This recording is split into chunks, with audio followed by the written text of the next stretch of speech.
পাকিস্তানের তুমুল জনপ্রিয় নেতা পিটিআই নেতা ইমরান খানকে তাকে জেলখানায় হত্যা করা হয়েছে। এই বিষয়টি নিয়ে আমি আসলে সত্যিকার অর্থে পাকিস্তানের বেশ কয়েকজন সিনিয়র সাংবাদিকের সাথে যোগাযোগ করেছি এবং আপনাদের মতো আমিও ততোধিক পরিমাণ টেনশনে আছি। কারণ এই মুহূর্তে আমার প্রিয় নেতা যদি কাউকে প্রশ্ন করেন যে আপনার প্রিয় নেতা কে, প্রথমে আমি যে নামটি উচ্চারণ করব সেই নামটি হলো রজব তৈয়ব এরদোয়ান, আর দ্বিতীয় যে নামটি সেটি হলো ইমরান খান, আর তৃতীয় যে নামটি সেটি হলো ইরানের আলী খামেনি। এই তিনজন ব্যক্তি আমার রাজনৈতিক প্রেরণার জায়গায় বা রাজনৈতিক পছন্দের জায়গায় শীর্ষে রয়েছে। পাকিস্তানের সর্বাধিক খবর আমার ওপেন দাইজ আপনাদের দিয়েছে, যে কারণে অনেকেই আমাকে পাকিস্তানের খবর সবসময় সবার আগে আমার কাছ থেকে জানতে চান। ইমরান খানের সাথে তার পরিবার গত 2 সপ্তাহ দেখা করতে পারছেন না। ইমরান খান জেলে কেমন আছেন এই বিষয়টি তার পরিবারও নিশ্চিত হতে পারছেন না, তার আইনজীবীরা নিশ্চিত হতে পারছেন না, পিটিআই নেতারাও নিশ্চিত হতে পারছেন না। এর আগেও ইমরান খানের সাথে এমনটি হয়েছে, তবে এরকম লম্বা সময়ের জন্য হয়নি। আদালত, সর্বোচ্চ আদালত, হাইকোর্ট বলি, সুপ্রিম কোর্ট বলি, প্রত্যেকের পক্ষ থেকে নির্দেশনা আছে যে ইমরান খানের সাথে তার পরিবারকে আইনজীবীদের দেখা করতে দিতে হবে। প্রতি সপ্তাহে 2 দিন 6 জন ব্যক্তি তার সাথে দেখা করতে পারবে, এমন নির্দেশনা সুপ্রিম কোর্ট দিয়েছে। তারপরও গত 2 সপ্তাহ ইমরান খানের সাথে তার পরিবারের কেউ দেখা করতে পারেনি।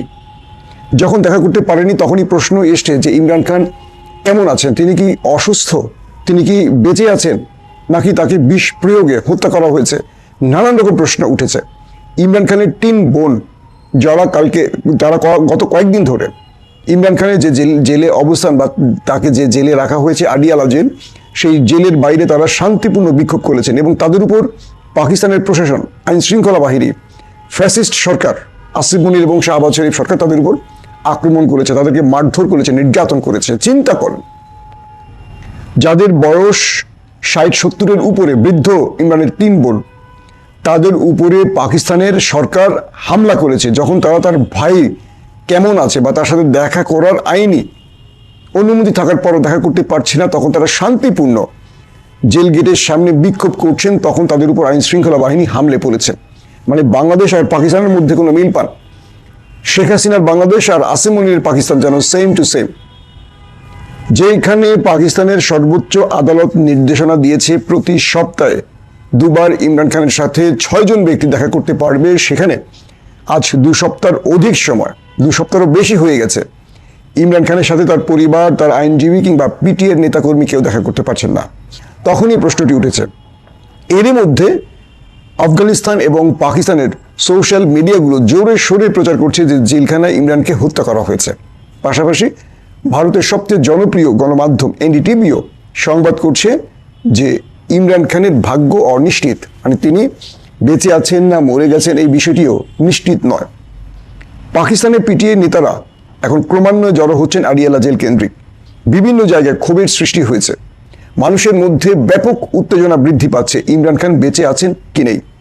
আর রাষ্ট্র অর্থাৎ পাকিস্তান সরকার এখন পর্যন্ত এই ব্যাপারে জনগণকে বা পিটিআইকে নিশ্চিত করে কোনো তথ্য দিচ্ছেন না। আপনারা জানেন যে ইমরান খানকে এর আগেও হত্যার বহু রকম চেষ্টা করা হয়েছে। গুজরাওয়ালাতে একটি নির্বাচনী প্রচারণায় ইমরানের উপর আক্রমণ করা হয়, প্রকাশ্যে হাজার লক্ষ মানুষের সামনে ইমরানের উপর আইএসআইয়ের এজেন্টরা গুলি করে। যদিও পাকিস্তানের গণমাধ্যম সাহস করে আইএসআই নামটি বলে না, তারা বলে সন্ত্রাসী, কিন্তু তারা ছিল আইএসআইয়ের এজেন্ট এমনটি দাবি করছে পিটিআইয়ের পক্ষ থেকে। এবং একাধিক পয়েন্ট থেকে একাধিক আইএসআইয়ের ভাড়া করা সন্ত্রাসীরা ইমরান খানের উপর গুলি চালিয়েছে। তাদের মধ্যে একজনকেও আজ পর্যন্ত গ্রেপ্তার করতে পারেনি, তবে যিনি সামনে থেকে গুলি করছেন তাকে গ্রেপ্তার করা হয়েছে, কিন্তু তার বিচারও অস্পষ্টতায় আটকে গেছে। যিনি অস্ত্র নিয়ে প্রকাশ্যে গুলি করেছেন সামনের থেকে, তাকে একদম প্রকাশ্যে সবার সামনে ধরার পরও আসিফ মনির সরকার তার বিচার করেনি, কারণ তার বিচার করতে গেলে রাঘব বোয়ালরা আটকে যাবে, তার নির্দেশদাতারা আটকে যাবে। বুঝতে পারছেন কেমন আইনের শাসন রয়েছে পাকিস্তানে, জঙ্গলের শাসন চলছে, যেটা ইমরান খান বলেন। এরপর ইমরান খানের দলের সিনিয়র অধিকাংশ নেতাকে 2 বছরের অধিক সময়, প্রায় 2.5 বছরের অধিক সময়, 23 সাল থেকে গ্রেফতার করে জেলে রাখা হয়েছে বিনা অপরাধে। এবং ইমরান খানের বিরুদ্ধে একটার পর একটা ফেক মামলা সাজানোর পর আদালত তাকে জামিন দিলে নতুন করে আবার মামলা হয়। কয়েক ডজন বলবো না, কয়েক সেঞ্চুরি, আমরা বলি সেঞ্চুরি পার করেছে ইমরান খানের মামলা। কয়েকটি মাধ্যম বলছে 200-র অধিক মামলা হয়ে গেছে ইমরান খানের বিরুদ্ধে, অথচ আদালত একটিরও প্রমাণ করতে পারেনি তার অপরাধ। তারপরও এই লোকটিকে জেলে রেখে আসিফ মনির পুতুল সরকার ক্ষমতায় বসাবার জন্য জনগণের সাথেই পরিহাস করছে। যে দেশে নির্বাচনে একটি দল বিজয়ী হওয়ার পরও ক্ষমতায় বসতে পারে না, সেই দেশে সেনাপ্রধান সকল ক্ষমতা তার হাতে রাখছেন। একদিকে সেনাপ্রধান, একদিকে ফিল্ড মার্শাল, একদিকে 3 বাহিনী প্রধান হওয়ার আইন নতুন করে তিনি পাশ করাচ্ছেন। তারপর তিনি চাইলে আজীবন ক্ষমতা থাকতে পারবেন এমন আইন পাশ করাচ্ছেন। মানে আসিম মনির এখন যে আইনগুলো পাশ করাচ্ছেন এই চেয়ারে বসে, পাকিস্তানের ইতিহাসে কোনো সামরিক বাহিনী বা কোনো সামরিক সদস্য, সেনা অফিসার বা সেনাবাহিনীর কেউ এই আইনটি করার সাহস করেনি, কিন্তু আসিফ মনির সেটি করছে। আর এই আইনগুলো করার জন্যই ইমরানকে জেলে রেখে এভাবে হয়রানি করা হচ্ছে, তাকে হত্যার পরিকল্পনা পর্যন্ত করা হচ্ছে। এরপর ইমরান খানকে শরীরে বিষ প্রয়োগে হত্যার চেষ্টা করা হয়। হঠাৎ করে তার শারীরিক অবস্থার অবনতি ঘটলে দ্রুত তাকে চিকিৎসায় নেওয়া হয়। মানে এই আসিম মনির ইমরানকে এত ভয় পান যে তাকে জেলে রেখেও তিনি শান্তিতে ঘুমোতে পারছেন না। তাকে জেলের ভেতরেও হত্যা করে তিনি কনফার্ম হতে চান তার আগামী দিনের রাজনৈতিক খায়েশ, অর্থাৎ ক্ষমতার খায়েশ। ইমরান যদি মরে যান, সেক্ষেত্রে আসিম মনিরের সামনে আর কোনো বাধা থাকবে না। আর ইমরান খান বেঁচে না থাকলে এই পিপুলস পার্টি বলি আর নওয়াজ শরীফের মুসলিম লীগ নুন বলি, এদেরকেও লাথি মেরে ফেলে দেবেন আসিম মনির। কারণ এখন তাদেরকে কাছে রেখেছেন একটাই কারণে, যে ইমরানকে দুর্বল করতে একটি রাজনৈতিক শক্তি লাগবে, এবং সেই রাজনৈতিক শক্তিকে ব্যবহার করে আসিম মনির তিনি তার সকল ফায়দা লুটে নিয়েছেন। তিনি এখন রাষ্ট্রের সর্বোচ্চ ক্ষমতার মালিক। এই রাষ্ট্রের প্রধানমন্ত্রী বা রাজনৈতিক নেতাদের কোনো ক্ষমতা নেই। আসিম মনির যা চাইছেন পাকিস্তান এখন তা হচ্ছেন। পারভেজ মোশাররফ, জিয়াউল হক বা আরও যারা ছিলেন, যেসব সেনা প্রধানরা পাকিস্তানের ক্ষমতা দখল করেছিলেন, তাদের চেয়েও এখন স্ট্রং শক্তিশালী আসিম মনির। আর তার একটি কারণ, ইমরানকে জেলে রেখে তিনি তার এই ফায়দা লুটেছেন। এখন তিনি ইমরানকে হত্যা করতে চান। দর্শক, পাকিস্তানের যে সাংবাদিকদের সাথে আমি কথা বলেছি তারা আমাকে বলেছেন তারা দোয়া করছেন, আমাদেরকে দোয়া করতে বলেছেন, বাংলাদেশের সবাইকে দোয়া করতে বলেছেন। ইমরান খানের জীবন এখনো নিশ্চিতভাবে তাদের, মানে ইমরান খান বেঁচে আছেন কি মরে গেছেন এটা তারাও নিশ্চিত জানেন না।